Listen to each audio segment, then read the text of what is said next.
Kisah ini dialami oleh tetangga saya yang tinggal berjarak 6 rumah dari rumah saya. Saya mengenal secara pribadi dengan Likdar dan Mbak Sri. Maaf, nama-nama tersebut bukanlah nama sebenarnya. Sudah selayaknya saya merahasiakannya demi menjaga kebaikan nama keluarga tetangga saya ini. Likdar dan Mbak Sri adalah pasutri. Mereka tinggal satu dukuh dengan saya. Sebagai informasi, desa tempat di mana saya tinggal ini, sekalipun dilewati oleh jalan raya utama Pantura, namun sisi-sisi desa kami masih dikelilingi oleh hutan belantara yang benar-benar lebat waktu itu. Jauh sebelum pembangunan era modern sekarang ini, termasuk jalan tol dibangun di wilayah saya, Pantura. Dan belakang desa saya, tepatnya belakang rumah saya ini, ada sebuah tanah lapang atau lapangan sepak bola kampung yang juga kebetulan ada di sisi pinggiran hutan. Dan di salah satu sisi pojok lapangan persis ada tanah pekuburan warga yang juga letaknya tepat di pinggir hutan, kuburan Poncol namanya. Kisah ini terjadi dulu saat saya masih sekolah di tingkat SMA. Kira-kira 22 tahun yang lalu. Ketika itu saya baru pulang sekolah. Saya mendapati ada banyak warga berkerumun di belakang rumah saya. Lapangan dekat tanah pekuburan warga. Karena penasaran dengan apa yang terjadi, saya tidak langsung masuk ke dalam rumah, melainkan ikut berkerumun dengan banyak warga di sana, mencoba mencari tahu ada apa gerangan. Dengan banyak bertanya-tanya sama para tetangga. Dari keseluruhan warga yang ada di sana, hampir semua mata tertuju pada tanah pekuburan di sisi hutan itu. Semakin penasaran saya, ada apa ya kira-kira? Saya bertanya-tanya dalam batin. Kenapa dari setiap warga di sana tampak raut muka ketakutan dan kecemasan yang begitu lekat? Sekalipun hari sudah sore menjelang malam, warga masih tak beranjak dari tempat bermula mereka berkerumun. Masih dengan rasa penasaran, akhirnya saya tahu atas hal apa yang terjadi saat itu. Untuk menceritakan awal mula kejadian, saya akan putar balik ceritanya sedikit. Jadi tetangga saya ini, Likdar dan Mbak Sri, terlibat dalam pertengkaran suami istri. Saking emosinya, Likdar sampai juga menggunakan tangannya atau main tangan terhadap Mbak Sri yang adalah istrinya. Karena emosi yang telah meluap, meledak-ledak dengan keras memaksa, Likdar memasukkan Mbak Sri yang sudah dipenuhi tangisan ke dalam sebuah kandang ayam di sebuah rumah mereka. Tidak peduli seberapa keras dan histerisnya tangisan Mbak Sri. Singkat cerita, ketika mempunyai kesempatan untuk melarikan diri, Mbak Sri pun kabur dari kandang ayam itu, menuju tanah kuburan warga pinggiran hutan itu. Dengan masih diiringi tangisan yang menyedihkan karena ulah suaminya, Mbak Sri terus berlari menuju tengah hutan tersebut. Dari kejadian pertengkaran pasutri ini, banyak dari tetangga-tetangga sekitar yang akhirnya merasa cemas dan khawatir atas kondisi Mbak Sri saat itu. Sehingga mereka memutuskan untuk menyusul Mbak Sri ke tengah hutan untuk memintanya agar segera pulang saja. Namun ketika para warga beserta suaminya, Likdar, mengejar masuk ke hutan, Mbak Sri malah semakin lari, menjauh dari kejaran warga. Dan anehnya, untuk perempuan seusia Mbak Sri, tidak semestinya ia bisa berlari begitu cepat di tengah hutan belantara yang sangat lebat seperti itu. Bahkan anak-anak muda desa yang terbiasa bermain sepak bola, yang seharusnya masih mempunyai tenaga yang lebih kuat, sama sekali tidak ada yang mampu mengejar pelarian Mbak Sri ini. Padahal keberadaan Mbak Sri juga masih nampak oleh mata para warga yang mengejarnya. Hanya saja saat itu, sepertinya ia bukanlah Mbak Sri yang dikenal warga sehari-harinya. Atau entahlah, pikiran warga pun kacau, serta takut memikirkannya. Jangan-jangan Mbak Sri sudah ada perewangannya. Sudah disusupi makhluk sebangsa jin pada jasad hidupnya ketika ia lari memasuki hutan. Dengan diliputi keputusasaan, Lidar dan semua warga yang mengejar Mbak Sri akhirnya memutuskan untuk kembali ke desa. Dengan satu alasan kekhawatiran, bila terus dikejar, Mbak Sri malah akan semakin masuk jauh ke dalam hutan dan tidak akan pernah kembali lagi ke rumah. Nah, itulah awal kejadian itu bermula. Sehingga saya mendapati banyak warga berkerumunan berkumpul dengan tampak kecemasan pada wajah-wajah mereka saat itu. Kita kembali ke awal cerita, di mana saya sedang mencari tahu keberadaan kejadiannya. Sudah cukup lama para warga berkerumun menunggu kepulangan Mbak Sri di pinggir desa. Tiba-tiba muncul sosok perempuan di tengah gerbang tanah kuburan yang seolah sedang memandangi kami, mengawasi kami dengan cermat, dan nampak pula gelagat kegelisahan yang tersirat dalam lakunya. Ya, benar, sosok itu adalah Mbak Sri. Atau mungkin lebih tepatnya mirip Mbak Sri. Karena sejak kejadian kejar-kejaran tadi, sosok yang dikejar itu benar-benar tidak seperti layaknya Mbak Sri yang normal dikenal warga. Lantas siapa sebenarnya dia? Atau apa? Entahlah, abaikan itu. Dan dengan serentak, banyak warga yang berteriak-teriak memanggil nama Mbak Sri agar segera pulang dari perkuburan hutan itu. Mbak Sri, pulang Mbak, kasihan anakmu. Mbak, pulang Mbak.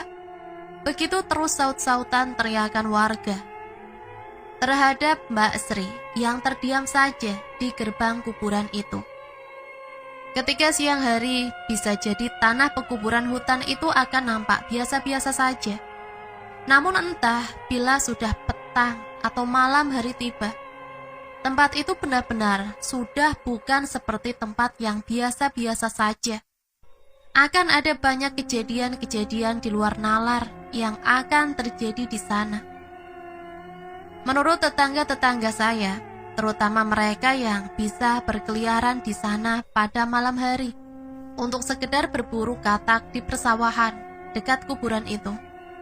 Kabarnya seringkali mereka ditemui sosok tulang belulang, atau kita biasa menyebutnya dengan tengkorak, yang menangis di atas batu nisan. Adapun dengan penampakan golek kencono yang kerap menggelinding ke sana kemari untuk sekedar menggoda warga yang masih berada di sekitar wilayah itu pada sore dan malam hari. Segala macam kuntilanak, gendruwo, pocong, dan jin-jin lainnya sudahlah biasa bermunculan di daerah kami. Mungkin sudah seperti kelaziman saja kejadian-kejadian mistis terjadi di wilayah tempat tinggal kami.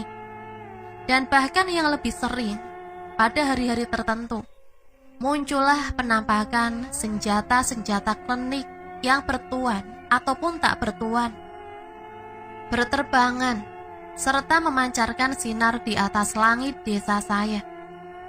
Seperti sedang adu kekuatan, saling menghantam satu sama lain.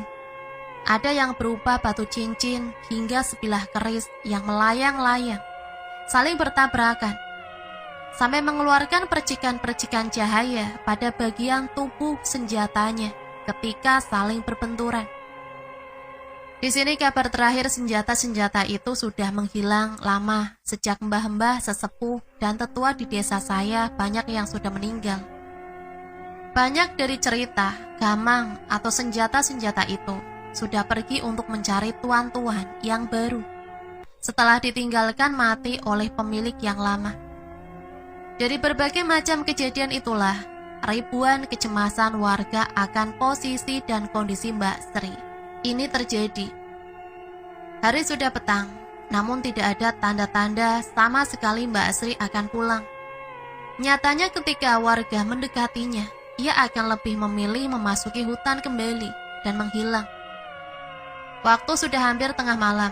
Para warga yang tadinya ramai berkumpul di pinggiran kuburan itu satu persatu memilih pulang kembali ke rumah masing-masing.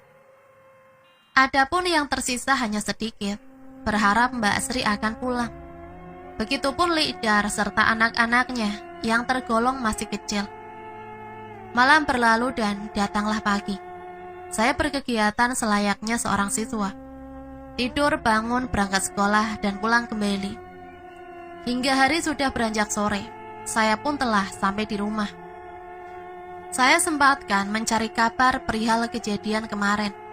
Dan hasilnya, yaps, banyak warga yang masih berkumpul kembali di tempat kemarin mereka berkerumun. Dan masih tidak mendapati perkembangan apapun. Bukan hanya warga asli desa saya saja, melainkan sudah ada banyak warga-warga dari desa sebelah yang juga penasaran akan kejadian yang sedang terjadi ini. Nampaknya kabar tentang tragedi ini sudah menyebar luas hingga ke penjuru desa-desa tetangga. Sudah seperti keramaian pasar malam saja di tempat itu. Sebegitu ramainya dengan bisik-bisik warga yang penasaran dan masih dengan raut kecemasan dan ketakutan di wajah-wajah mereka. Keadaan tidak mendapati perubahan sama sekali.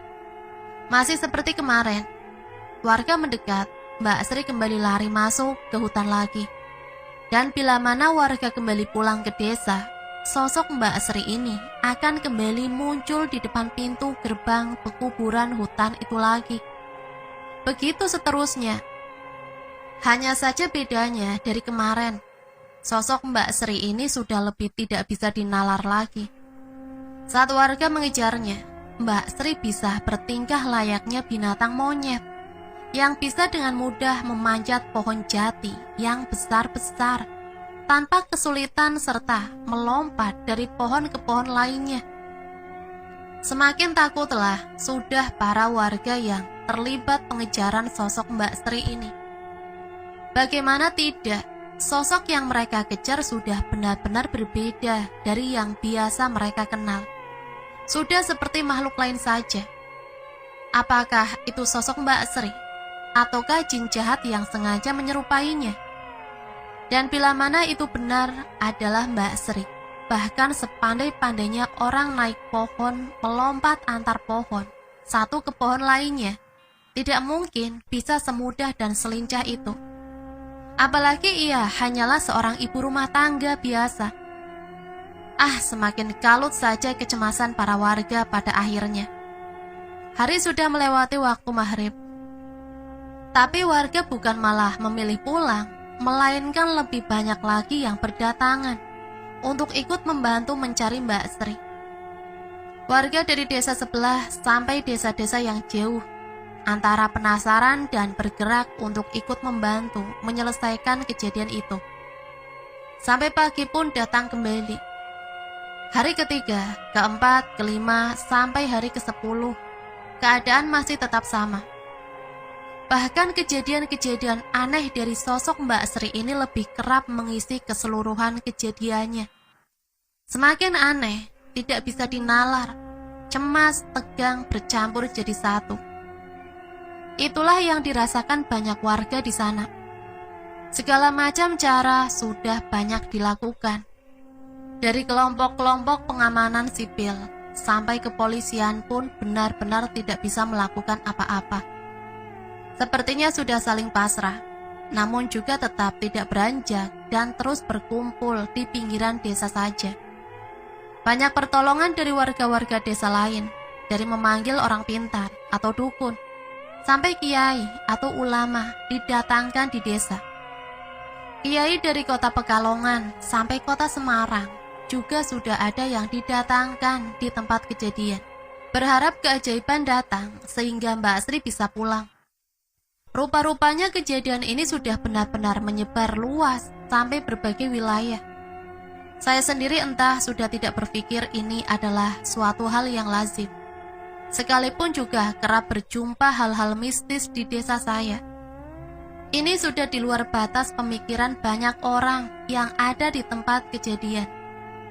Setelah beberapa lama di hari ke-10, akhirnya ada sedikit titik cerah. Ada satu kiai yang akhirnya bisa berkomunikasi dengan Mbak Sri, yang juga masih terus berlaku hal yang sama. Dikejar lari masuk hutan, dan ketika warga kembali ke desa, ia muncul kembali di gerbang kuburan. Sang kiai berkata, sosok Mbak Sri ini muncul di kuburan itu hanya sedang berusaha mengincar anak-anaknya untuk ia bawa pergi bersamanya. Karena itulah ia kerap kali muncul seperti sedang mengintai warga desa dengan pandangan seperti layaknya harimau yang hendak menyergap mangsanya. Terang saja, seketika banyak di antara warga langsung menolak permintaan itu. Mengingat sosok Mbak Sri ini sudah tidak seperti layaknya Mbak Sri yang seperti biasanya. Dan segeralah Leidar dan para warga terpilih untuk menyembunyikan keberadaan anak-anak Leidar dan Mbak Sri ini. Semakin mencekamlah keadaan selanjutnya. Sama-sama saling mencuri kelengahan, tegang dan menakutkan. Mbak Sri mencari kelengahan warga untuk mengambil anak-anaknya. Warga juga berusaha mencari kelengahan Mbak Sri untuk bisa menangkapnya. Terus, hingga lagi-lagi malam pun terlewati kembali. Hari ke-11, keadaan semakin mencekam dan menegangkan. Bagaimana tidak, sosok Mbak Sri yang menampakkan diri sebelumnya, kali ini muncul dengan wujud yang sangat berbeda dari yang sudah-sudah. Wajah yang nampak kemarin-kemarin ini berubah menjadi seperti perpaduan antara manusia dan siluman. Separuh dari wajah Mbak Sri kini nampak lebih menyeramkan, berwarna merah. Sesekali menyeringai, aneh dan menakutkan warga yang masih di sana. Dengan gerakan-gerakan yang juga semakin liar dan aneh pula, semakin membuat ketegangan dan ketakutan para warga menjadi berlipat ganda. Alhasil warga yang terlibat sudah tidak ada lagi yang berani merangsek mengejar Mbak Sri masuk ke wilayah kuburan hutan itu. Mereka lebih memilih untuk tetap berada di sisi desa saja. Dikhawatirkan bila memaksa mendekat malah akan menambah korban warga yang lain. Hanya menunggu dan terus menunggu sembari tetap waspada. Sekali lagi saya kabarkan bahwa tidak ada pengurangan warga dari hari ke hari. Yang ada malah semakin bertambah warga-warga desa lain yang berdatangan, yang mungkin penasaran akan kisah yang terjadi di desa saya ini. Namun lagi-lagi mereka hanya bisa menonton sambil saling berbicara, kasak-kusuk, menerka-nerka, tanpa alasan pasti, perihal kejadian ini saja. Dan tetap tidak ada yang bisa dilakukan atau berani mengambil langkah apapun sama sekali. Hari ke-13 masih tetap dengan keadaan yang mencekam. Tiba-tiba hari itu sosok Mbak Sri sudah tidak muncul lagi, tidak menampakkan keberadaannya lagi, seperti tiba-tiba hilang saja. Dan kebingungan warga sudah pasti lebih bertambah kuat. Di mana Mbak Sri? Di mana Mbak Sri? Kemana dia? Sebelum akhirnya pasrah, warga pun bersepakat untuk sekali lagi memberanikan diri. Terakhir kalinya mencari Mbak Sri dengan masuk ke dalam perkuburan hingga jauh ke dalam hutan itu. Dengan penuh kecemasan, ketegangan, dan ketakutan, warga berduyun-duyun merangsek masuk ke dalamnya. Sampai ke sisi-sisi yang benar-benar tampak angker dan menyeramkan. Sekalipun waktu masih siang hari, warga menyebar ke segala penjuru hutan, namun tidak ada satupun yang berhasil menemukan tanda-tanda keberadaan sosok Mbak Sri di dalam sana. Dan akhirnya waktu sudah menampakkan tuanya. Warga yang terlibat pencarian memilih segera kembali ke desa. Mereka takut bila petang menjelang akan ada serangan-serangan tak terduga. Entah dari makhluk-makhluk penunggu atau dari hewan-hewan buas yang tinggal di hutan itu. Kembalilah mereka ke desa dengan hampa dari tanda-tanda yang melegakan. Sama sekali, Sudahi saja, mungkin sudah tidak ada kesempatan lagi. Mbak Sri sudah hilang. Dengan berbagai cerita kesedihan yang kuat merebak, satu-satunya yang akhirnya bisa diterima seluruh keluarga dan warga hanya pasrah dan ikhlas. Seketika saja menjadi sunyi di tempat itu. Banyak warga yang akhirnya memilih pulang karena hari sudah menjelang petang. Dan sepertinya memang benar-benar sudah tidak ada harapan lagi. Menyisakan sedikit saja orang-orang yang masih bertahan di sana. Itu pun hanya beberapa dari keluarga dan warga asli atau tetangga dari Lidar saja. Masih di hari itu, 1-2 orang warga desa dikejutkan dengan kehadiran sesosok perempuan dengan pakaian seperti layaknya keseharian warga desa, berjalan memasuki desa. Baru saja turun dari kendaraan umum sambil menenteng bungkusan plastik kresek berisi beberapa buah-buahan. Berjalan pelan dengan senyum di bibirnya, menyapa orang-orang yang dilaluinya dengan tenang. Terus berjalan. Namun beberapa orang warga yang dijumpainya itu tiba-tiba merasa bingung, takut dan tak habis pikir dengan siapa sosok perempuan yang dijumpainya. Saling memandang antar warga seketika, sehingga pun nampak wajah-wajah kebingungan di antara mereka. Ya, sosok perempuan yang sedang berjalan tenang itu adalah sosok Mbak Sri. Perempuan yang selama ini membuat gempar hampir seluruh warga desa setempat, hingga warga desa-desa lainnya. Total 13 hari menjadi topik perbincangan banyak warga di sana. Tiba-tiba muncul, berjalan kembali ke rumahnya, dengan tanpa ada tanda atau indikasi seperti telah mengalami hal-hal aneh yang terjadi padanya. Seperti biasa saja, tidak ada berita apapun yang terucap dari mulut Mbak Sri. Seperti benar-benar tidak terjadi apa-apa kepadanya. Dari kebingungan Lidar dan semua warga, akhirnya salah satu warga desa memberanikan diri bertanya, "Sri, kamu dari mana sebenarnya? Kok ia menghilang berhari-hari?" "Aku baru saja dari Pekalongan, Mbak. Ini bawa oleh-oleh buah saja." Entah rasa syukur atau apa yang bisa diungkapkan warga. Yang jelas kebingungan masih saja merambah ke seluruh warga yang ada di situ. Pada kenyataannya, sepertinya Mbak Sri sendiri seperti benar-benar tidak mengerti akan keributan yang beberapa hari itu terjadi. Ia seperti tidak mengalami apapun kejadian aneh tersebut. Ia bahkan seperti tidak pernah pergi dalam waktu yang begitu lama. Jadi siapa sebenarnya sosok yang selama ini menghantui warga di tanah pekuburan hutan itu? Semakin membingungkan saja. Dan benar-benar tidak ada jawaban serta penjelasan yang pasti sampai detik ini. Melainkan desas-desus yang mengatakan bahwa sosok Mbak Sri ini memang benar kabur dari rumah pada saat awal kejadian itu.